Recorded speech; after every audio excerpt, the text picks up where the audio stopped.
Hey, what's up guys, welcome back to another video. Today I'm gonna show you how to fix your PS login problem in your gaming console. So let's get started without wasting any time.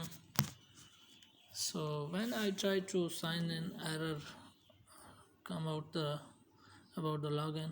So first of all you have to type on power.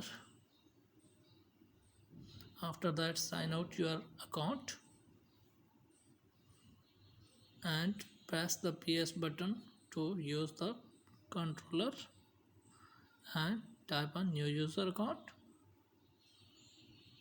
and create a new user account here. So after creating your new user account, your problem will be fixed. If your problem is not going to fix, you have to reset your account once and sign in again. So that's it. Thanks for watching.